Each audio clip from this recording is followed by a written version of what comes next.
Good morning, I'm Chitrakar and these are the headlines of the hour. It's Makar Santi today. Devotees throng religious places since early morning. Tharu and Makar community celebrating Maghi.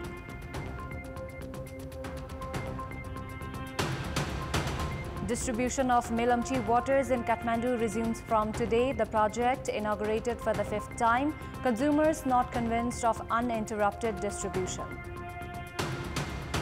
China accuses the US of sending a gravely wrong signal to those pushing for Taiwan's independence, says the US violated commitment to maintain only unofficial ties with Taiwan. And Iran beats Palestine 4-1 in the opening match of the AFC Asian Cup. Iranian fans and players express solidarity with the war-torn enclave. Makar Santi is being celebrated with much fanfare and fervour across the country today. Crowd of devotees have been witnessed in Chitwan's Devghat, Palpa and Gulmi's Ruru area since early morning today. The festival is being observed with much fervour by bathing and performing rituals in Trishuli, Kaligandaki, Bagmati, Indravati, Tribeni among other rivers. Makar Santi, also known as Makar Santi, signifies the sun's transition into Capricorn or Makar zodiac, marking the end of winter and the onset of longer days. Traditional delicacies including ghee, molasses, sesame sweets and yam are consumed on this day. According to the age-old belief, bathing in rivers and offering sesame on this day is equivalent to offering gold. Meanwhile, Maghi is also being observed with much fervour in the western part of the country that has a majority of Tharu community. The community celebrates Maghi as a new year.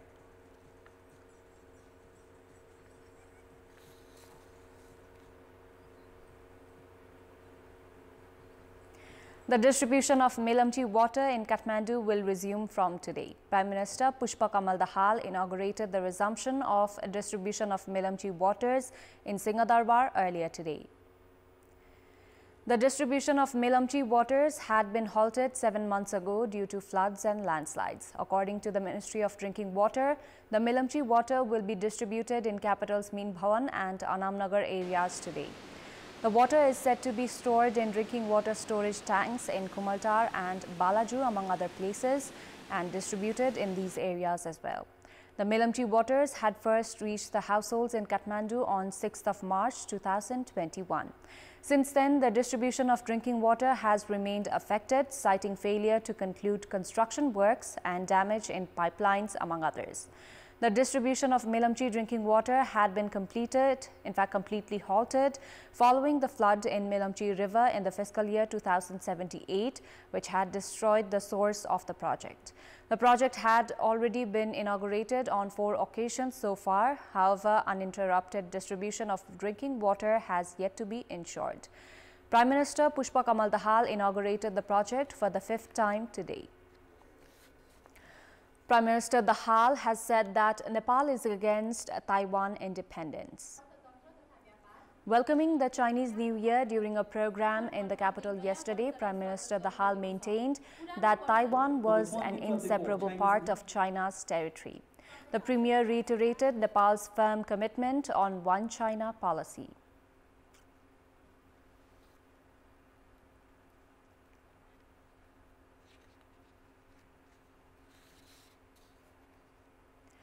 Only 9,638 temporary shelters have been constructed in Jajarkot in almost 2.5 months since the earthquake.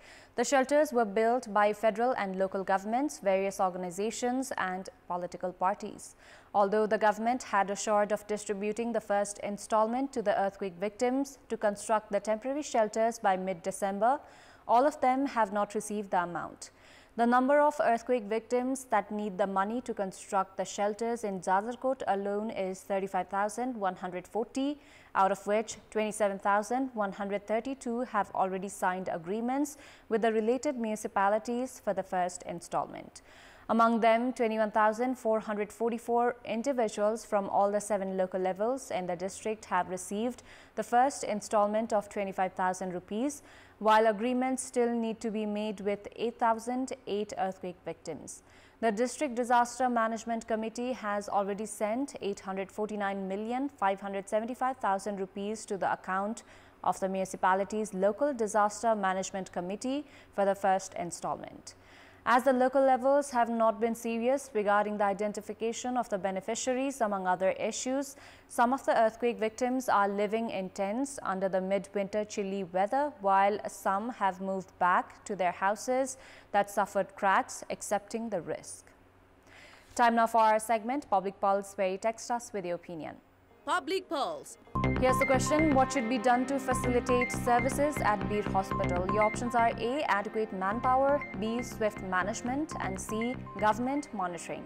Voting is on. Type any WS, select your option A, B, or C, and send it to 34001 to share your opinion with us. In our Public Voice segment, we had asked industrialists and businessmen in several provinces how was their businesses in the 6 months of the ongoing fiscal year. Let's take a look at what they had to say.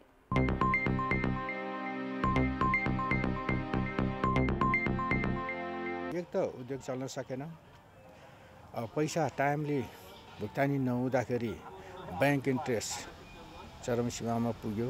कति उद्योग त बन्दै छन्, अब झन् बन्द हुँदै जाने अवस्था छ। बजार चलायमान हुन नसकिरहेको स्थितिले गर्दाखेरि औद्योगिक उत्पादनमा पनि मिनिमम 40 देखि 50% सम्म चाहिँ गिरावट आएको स्थिति। बजारमा वस्तुको माग भइरहेको छैन। बैंकको ब्याज किस्ता तिर्न नसकेर एकदम चौपट भएको छ। व्यवसाय चाहिँ ठप्प छ यो 6 महिना चाहिँ। हामीलाई एकदम कष्टकर नै रह्यो।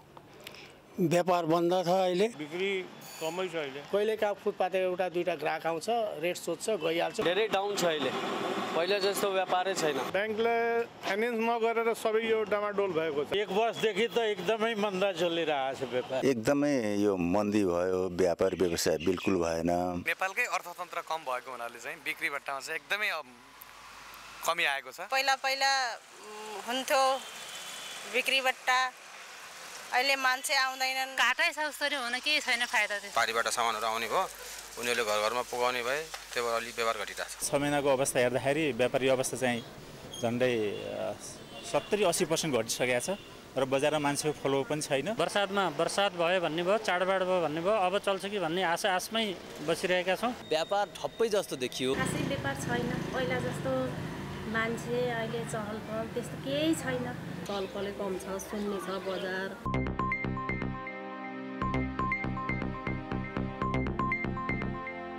Time now for international update.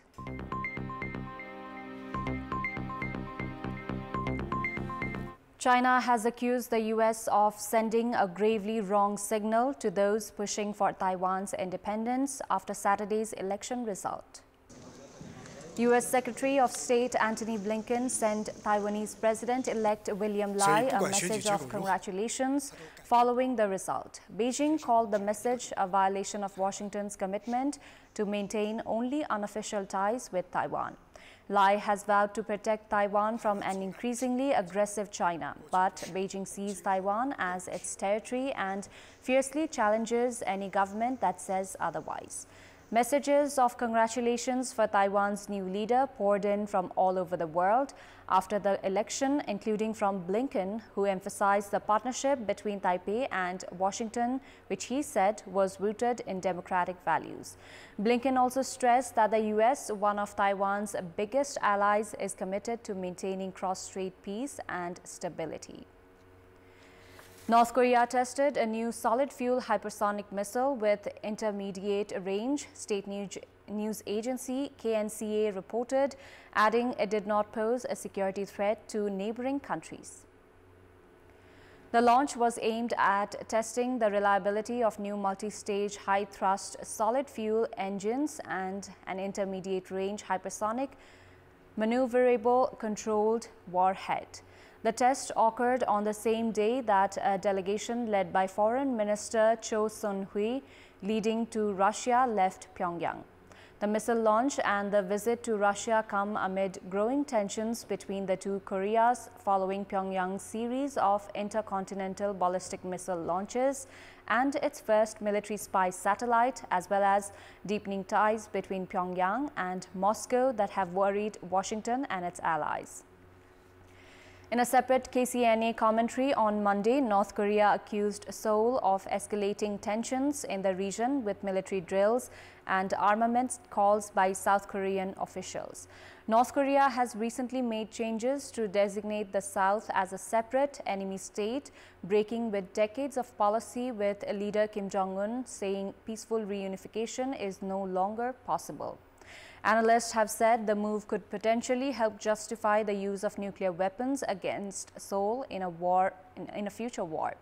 South Korea's military said Sunday's missile launched from the area of Pyongyang at about 2:55 p.m. local time flew about 1,000 kilometers off the country's east coast. Japan's defense ministry said the maximum altitude was at least 50 kilometers. Pyongyang has previously said it tested its new solid fuel engines for an intermediate ballistic missile on November 11 and 14.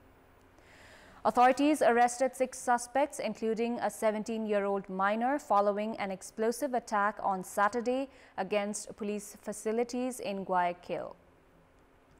According to Lieutenant Colonel Marco Narvaez, amid an operation against the criminal organization Los Lobos, police located a vehicle that have reportedly linked to the attack and apprehended a number of suspects.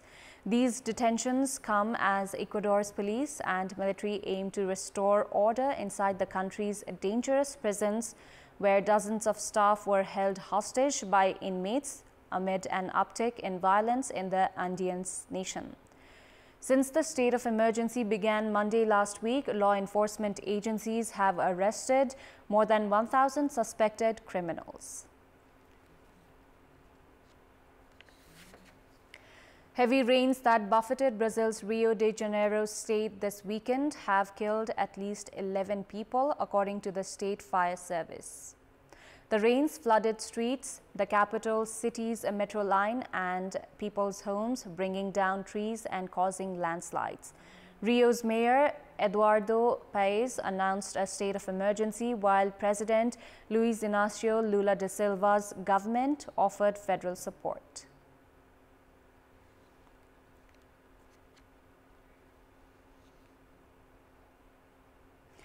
Icelandic Prime Minister Katrín Jakobsdóttir said a volcano that erupted in southwest Iceland yesterday with molten lava flows reaching the outskirts of a small fishing town by mid-afternoon was a very serious situation. The lava flows set some houses alight in Grindavik, although the town was evacuated earlier and no people were in danger, authorities had said. The eruption began early on Sunday north of the town, which just hours before had been evacuated for the second time since November over fears that an outbreak was imminent amid a swarm of seismic activity, authorities said.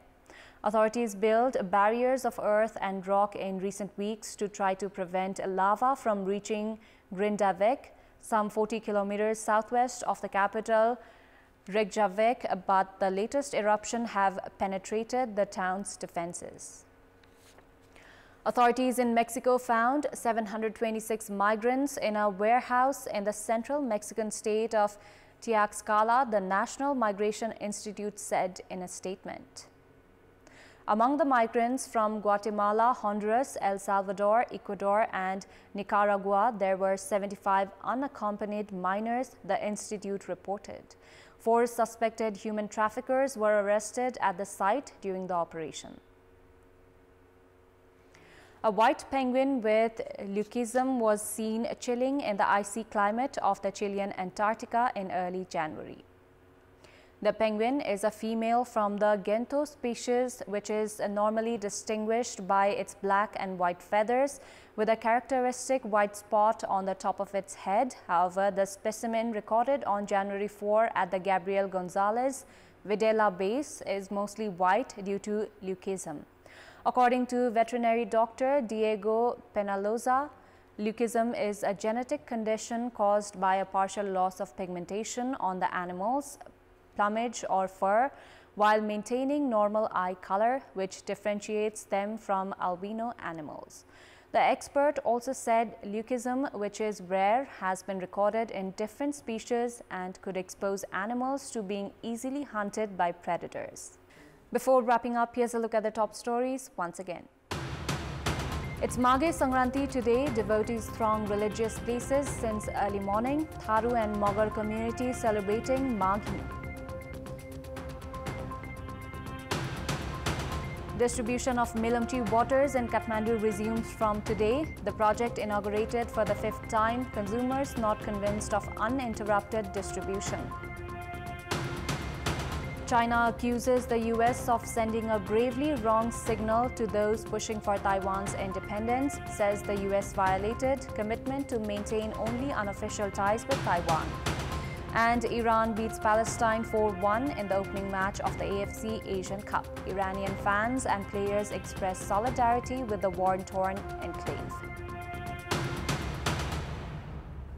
That's all for the moment. Thank you for watching. Happy Makar Santi.